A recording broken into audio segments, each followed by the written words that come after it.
Namaskar and thank you for joining us here on our weekly program on geoeconomics.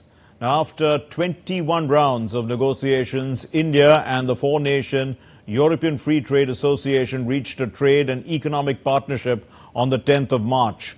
The agreement is expected to significantly enhance bilateral trade and investments, benefiting both regions and also fostering closer economic ties. Prime Minister Narendra Modi has called this agreement a watershed moment, and he highlighted the global leadership of the EFTA countries in innovation and R&D across various sectors, which will open up new doors of collaboration and investment in areas like, digital trade, banking and financial services, transport and logistics, industrial machinery, biotechnology, pharma, chemicals, food processing and clean energy. So to discuss the advantages of this agreement, we have with us two eminent guests. Let me introduce you to them. Professor Sachin Chaturvedi is the Director General at the Research and Information Systems for Developing Countries, RIS, a New Delhi-based think tank. And Professor Gulshan Sachdeva is from the Center for European Studies, professor there at the School of International Studies, JNU. Thank you very much, gentlemen, for being with us. Professor Chaturvedi, let me start with you. It took a long time to negotiate. Now, at the current time, India is the fastest growing large economy in the world. So how much of a factor is that, in EFTA willing to invest $100 billion over 15 years? Thank you, Mark. I think it's absolutely fascinating to see that this agreement has come through. It is also very important that the kind of economic movement that you rightly mentioned India has exhibited, both in terms of external orientation, but also domestic streamlining through production chains, through commitment for opening our trade basket, I think is a very important point. And Mark, I think one important point that I should mention here is also overcoming the kind of wrongs that we ended up with several FTAs in the past. And there was a sort of inertia, there was resistance from the community, but the progress that the Ministry of Commerce and Industry has exhibited, the government under the leadership of the Prime Minister has come forward in terms of how business community now is reposing faith in free trade agreements. If you see 2011 onwards, there was complete resistance in terms of how we are going to end up. Because if you see the early harvest scheme, if you see ASEAN agreement, you see Japan FTA, you see South Korea FTA, everywhere resistance came up, domestic criticism came up, and a sort of apathy came up for FTAs. With our economic growth, with our advancement in production, and we becoming part of global value chain, things have changed. And 2019 onwards, people have started reposing faith in FTA as an instrument to open up. As CIM said, mutual sensitivity, mutual appreciation of domestic challenges is going to be the priority. And I think after we signed Mauritius, we signed UAE, we signed Australia, we are almost on the brink of signing it with UK. EFTA has opened up these new options. And as you very rightly said, $100 billion investment is a faith in the bright future that Indian economy offers at this point. Indeed. Professor Sachdeva, these countries, Iceland, Liechtenstein, Norway and Sweden, they are sparsely populated, but their economies are developed. So to what extent, do they require the size and scale of India to grow economically? Well, you're right. I mean, these are small economies, and all four countries are outside the European Union, but they are very much integrated within the European Union. And it's not just only with the European Union. In fact, EFTA also has roughly about 30 other free trade agreement with different parts of the world, in Asia, in Africa, and other parts of the world. So even if they are small, but I think if you look at their trade and their integration in the global economy, their trade is roughly of the size of India. So it means they are important. But of course, since they are, high cost economies and highly developed economies, so obviously their comparative advantage is in products which have really the edge, cutting edge technology, whether you look at machine tools, whether you look at any kind of industrial product, or even in pharmaceuticals or railways, they have cutting edge technology, and this is what they are looking. So for them, India is a huge market, growing very fast. There is a stability in the Indian market, one of the fastest growing economy in the world today, and this is likely to be in the next 10, 15 years. So that's why they have kind of kept this faith, because the tariffs, the gains for India is going to be minimal, because Yes. anyway the tariff rates are very low, and in Switzerland they are anyway from this year most of the products are going to enter from anywhere in the world with almost zero tariff, particularly industrial products. So Okay. here what we are really looking, one is of course, as the Professor Sachin Chaturvedi was rightly mentioning, there was a resistance from industry. So we are also negotiating, other two major trade deals, one with Yes. the UK, which is hopefully likely to be see the light, soon. At the same time, also with the European Union almost for the last 15, 20 years. Okay. So this gives a certain indication that now there is a confidence in India. We can sign a deal. This is a kind of a new generation deal. It's a very comprehensive deal. I mean, you have not just only trade in goods and services, there is also investment Investment. promotion kind of agreement. Then you also have non-tariff barriers, and even India has agreed to issues like sustainable development, human rights, labor issues, which earlier we used to resist. So Okay. it means there is a confidence you can see. At the same time, if you look at all the details of this particular agreement, as Professor Chaturvedi was mentioning, I mean, we had certain difficulties in earlier trade agreements, particularly with the Asian countries. So here we have all kind of issues which have been taken care. You have remedies. You can go back and review. So it means all kind of and of Yes. course it has also been very carefully, I would say, negotiated. But still, there is more clarity perhaps would be needed as far as investment and procurement issues are concerned, because those are the kind of issues which I think when we are negotiating with the European Union, they would Okay. like much more ambitions in those areas as well. Okay. But this gives a very good Sure. template for us and others also, where we can go and what are the red lines India has. Certainly. So this acts as a precedent. But Professor Chaturvedi, how important are mutual recognition agreements in professional services? There's like nursing, chartered accountants, architects, and the like, because providing lots of opportunities. What do you see for Indian professionals? I think, Mark, there are 2 points here which I want to mention. First and foremost, you rightly said for services, we have opened up and we have shown the kind of confidence that is needed, and which Prime Minister has been emphasizing in terms of opening new job opportunities for people outside India. So now nursing, chartered accountancy, architecture, all three MRAs would be done, which would be mutual recognition agreements, identifying the niche areas in the three sectors for mutual recognition of qualifications, of degrees, and of courses that are being offered.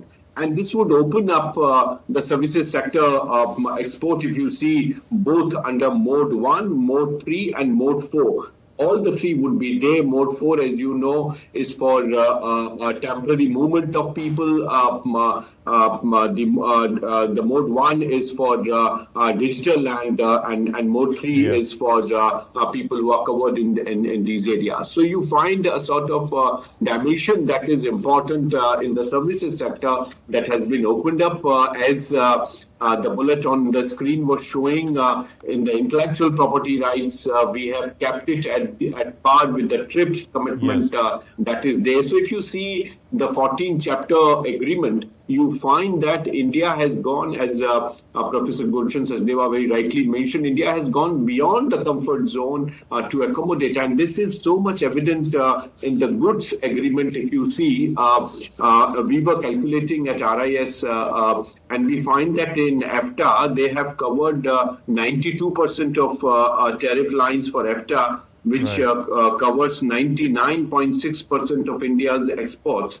And India has offered 82.7% of our tariff lines, which cover 95% of exports of EFTA countries. So it's a very So this comprehensive deal. dimension is something which is important. But Mark, one point that I want to also highlight here is in terms of covering the huge gold import that we end up with Switzerland. Yes. And the trade deficit there is almost 3% of the total trade deficit of India. So with Okay. enhanced value addition, with enhanced efforts for expanding the market share, probably we would be able to bridge huge gap that we are seeing, and gems and jewelry exports from India probably would get a major fillip. Professor Sachdeva, you know, the EFTA countries are interested in joint ventures in pharma, chemicals, food processing. So to what extent is this going to help Indian manufacturing and also the raw material supplies? Well, I mean, this is what the hope is that, now once we have opened up and, they have huge resources. I mean, in the last 20 years or so, AFTA countries, I mean, only about 10 to 11 billion, I would say, FDI has come to India, and that also mainly from Switzerland. But at the same time, there's also a lot of portfolio investment which has taken place, particularly from Norway, because they have a huge, this pension Pension fund, fund, yes. sovereign pension fund, and roughly they have invested about 25 billion into 400, 500 Indian, companies. So here, when we are talking about, 100 billion investment coming from them in the next 10, 15 years, these of course will have to come from the private sector, and the governments can only facilitate. But they have shown the faith because, if we feel, because this is what in fact, the making this whole agreement to some extent balanced. One is that, since we are not going to gain much as far as goods are concerned, but at the same time, there's a possibility that, as Professor Chaturvedi was mentioning, that in the service sector, because they're also very competitive in service sector, so they would look new opportunities in India. At the same time, we are also looking some new opportunities there. Absolutely. And particularly intellectual property right, keeping that is also very important, particularly of the pharma sector, because we are more in the generic, but we still want to link our pharmaceutical industry with high technology products, which, country like Switzerland. So there are, areas. So we have opened up, and hopefully, I think the companies, because they are eager to invest in India, they have certain technology, and even if they would be basically looking at high-end products, but I think there is a reasonably, large middle class within India which would be looking for some of the products, and it's not going to happen tomorrow. It's a staggered, Yes, 5 to 7 right. years period when we are going to get some of those products. And anyway, we find that there is import surge, there are always certain remedies are listed here. And even after 10, 15 years, if we find that, certain, the kind of investment commitment which they have made has not really happened. Yes. So, I mean, we can always review it and even take back some of the, Absolutely. preferences Absolutely. to their product. So that's what a But deal main is about. thing is Yes. the main thing really is that the confidence which we have shown, and that also give, and I think the indication that we are ready to sign more trade agreements with Europe, both with UK and also later on with the European Union. Indeed. Professor Chaturvedi, the EFTA website, it says that Switzerland is a world leader in pharmaceuticals, biotechnology, machinery, banking and insurance, we know. So how do you see this agreement strengthening India's industries in these sectors?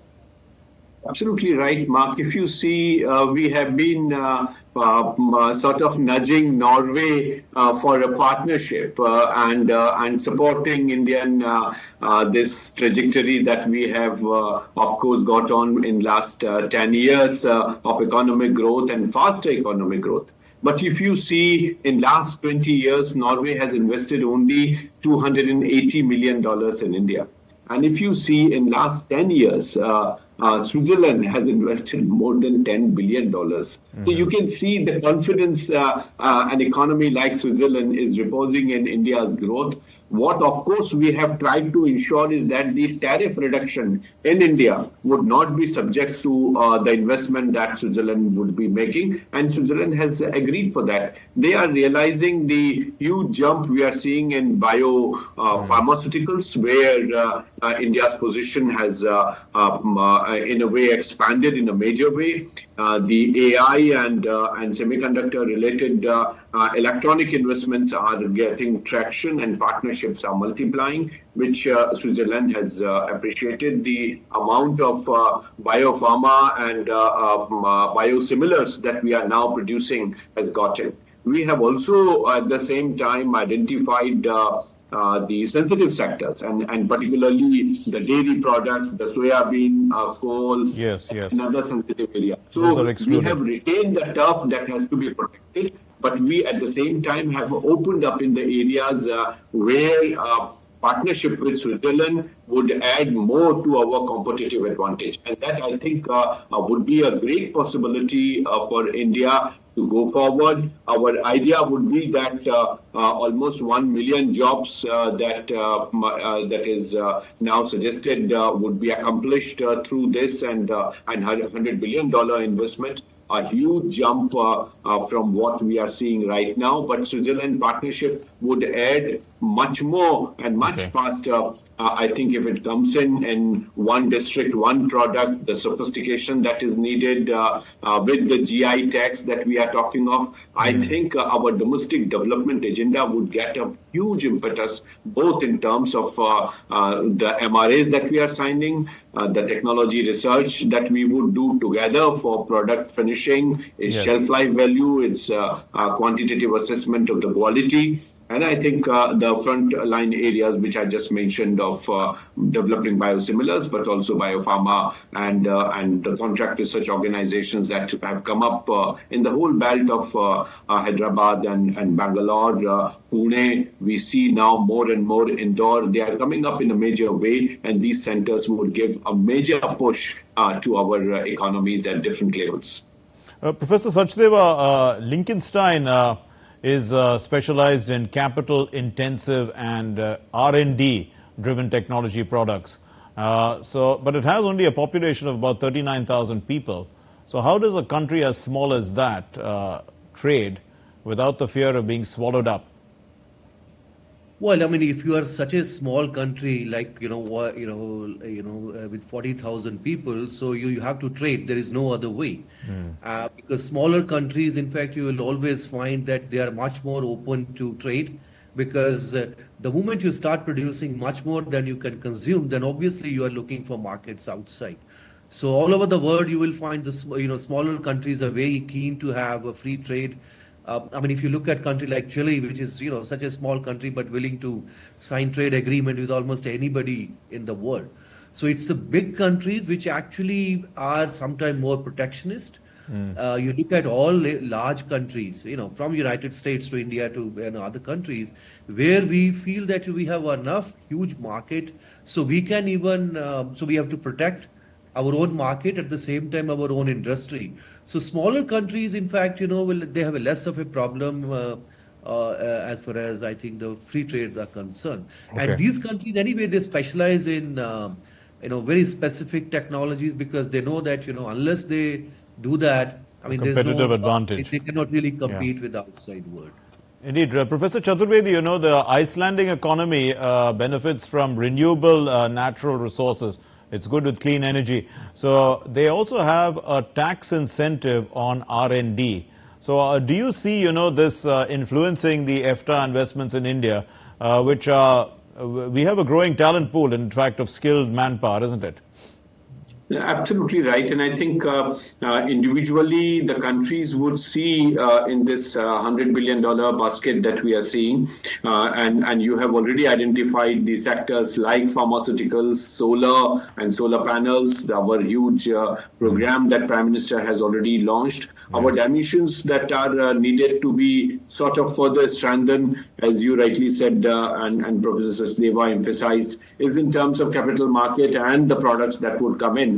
And I think it is also important here, Mark, to identify our collective commitment to this agreement for multilateral trading arrangements. Article 24 of WTO emphasizes in terms of notification, and here is an agreement that India has done, free trade agreement with EFTA, where we have tried to rely on WTO provisions both for TRIPS, but also for sanitary and phytosanitary measures, for technical barriers to trade, and also for dispute settlement. So you see the grand India is sort of strengthening emphasis that WTO we as have well. led in terms of institution building at the global level, but at the same time making bilateral commitments both for investment and for trade and trade in services and goods both in terms of creating employment opportunities and not bringing in the current arrangements that are prevailing on tariff and tariff related adjustments. Indeed. Professor Sachdeva, now Norway is strong in oil and gas exploration and production. It's also, of course, got very good with fisheries. But, it also has, as we've been talking, a $1.6 trillion sovereign wealth fund. So to what extent is this, the big fish in a sense? We're hoping that they're already investing in portfolio investments and all, but they should be investing in FDI. I think they'll be investing in both because if the Indian share market is giving them good returns, they would be continue to invest. They have already invested about 24 billion. I think that is a one separate category. But when we are talking about 100 billion investment from EFTA countries, we are not talking about portfolio investment. We are talking about FDI, and that's a I think the big task because getting 50 billion even the next 10 years. The governments, of course, they have shown the faith, both sides, policymakers, they have given certain kind of commitment. But we really have to facilitate at different level to get that kind of investment into India. And still the Norwegian investment is relatively limited in India, FDI is concerned.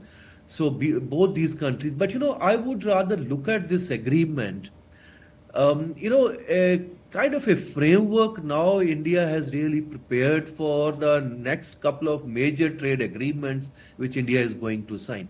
This, of course, in standalone is also important, but this standalone cannot take us very far. So unless we also link up this agreement both with the European Union and also with the UK, yes, because this can start creating distortions in the long run otherwise. Because as I said, the Switzerland and all these EFTA countries, they're very much integrated with the European economy. Exactly. And if we do not have an agreement in the next 1 or 2 years with the European Union, there could be problem that then we can start getting some of the products through these countries into India. Sure, you some said other kind of distortion. that this is a stepping stone in a sense, and it's also not the stepping stone, but this also shows right, that this is the kind of framework now India has really followed. it acts So as it a means, precedent. because even if in the EU, I can see that the ambitions is much more, particularly if we look into the intellectual property rights and in the procurement and in many other areas, and even in the services sector. It's a much bigger block, of course. Kind of shown that this is what we can go, but we are also willing to commit, particularly in the labor, human rights, and sustainability issues, which were taboo earlier.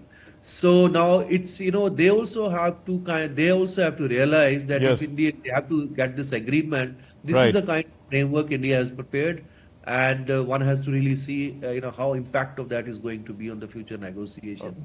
Professor Chaturvedi, overall, EFTA is looking at strengthening alternative supply chains, less dependence on China. I mean, EU and UK may be looking at the same thing as well. But this helps India in terms of India's imports also from China, isn't it? I mean, we are going to reduce our imports from China. Absolutely right, Mark. And I think as this agreement very clearly emphasizes, India's rise both as a hub for production and hub for exports is something that is going to materialize with EFTA. They, as I said in the beginning, they have reposed faith in expanding and growing Indian economy. This part, I think, is absolutely clear with the huge commitment that they have shown for economic growth in the country. Now, with the rising Indian economy, they want to partner with us and want to see the markets not only ensuring, as you rightly said, resilient supply chains, but also diversifying them. And this is largely because people have seen during the COVID crisis how supply chains that were emanating or bringing in China in any way had huge impact. sometimes Indeed. deliberate and Sure. sometimes out of the Right. challenges they were grappling with. So from that point of view, I think Okay. India would play an important role. And Mark, if you see, these value chains now are becoming 72% of the Yes. global trade. So if Okay. India is entering into it, it is opening up trade for small and medium enterprises. So Indeed. usually people interpret that FTAs are for big companies, but this FTA particularly would bring in new markets for small and medium enterprises. Absolutely. We run short of time, but a last word from Professor Sachdeva. Your tariffs on wine and diamonds are going to be reduced. So Indians are expected to get also, Swiss watches, chocolates, biscuits, and clocks at lower prices. But what do you see? I mean, manufacturing also of these things are likely to increase with India's cost advantages? Well, I mean, the tariffs, if you read carefully this whole agreement, tariffs are reduced or going to be reduced in a couple of years, mainly for say high-end products, not really at the lower end. If you look at wine, less than $5 wine bottle there'll be no tariff reduction. Okay. But only between $5 to $15, there'll be from, I think, 150% to 100%. The same is also going to be true, I think, for many other auto products, cars, etc. Large number of products, because we still do not want, our These industry things to to be suffer. flooding our markets. But I mean, even if it's flooded, still there is a remedy clause is there, so you can always go back and Okay. change things. But we are not really, hoping to go there, because what we feel is that up to like wine up to $5 Right. bottle. I mean, the similar kind of thing what we Sure. have with Australia. And I think the similar kind of offers would be made to UK. I'm And sorry to cut you short, Professor Sachdeva, but I'm afraid that's all the time we have in this discussion. Thank you very much, Professor Thank Sachdeva you. and Professor Chaturvedi. Thank you for joining us and enlightening Thank you. us on this important subject. Now, the EFTA is offering 92.2% of its tariff lines, covering 99.6% of India's exports, as Professor Chaturvedi was saying, and RIS research has shown. Now, the EFTA market also offers, it covers 100% of the non-agricultural products and tariff concessions on processed agricultural products. But India is offering 82.7% of its tariff lines, which covers 95.3% of EFTA exports, of which more than 80% import is gold. So the effective duty on gold is going to remain untouched. PLI in sectors such as pharma, medical devices and processed food have been taken into account while extending these offers, and sectors such as dairy, soya, coal and sensitive agricultural products are kept out. They are in the exclusion list. Thanks very much for watching. Namaskar.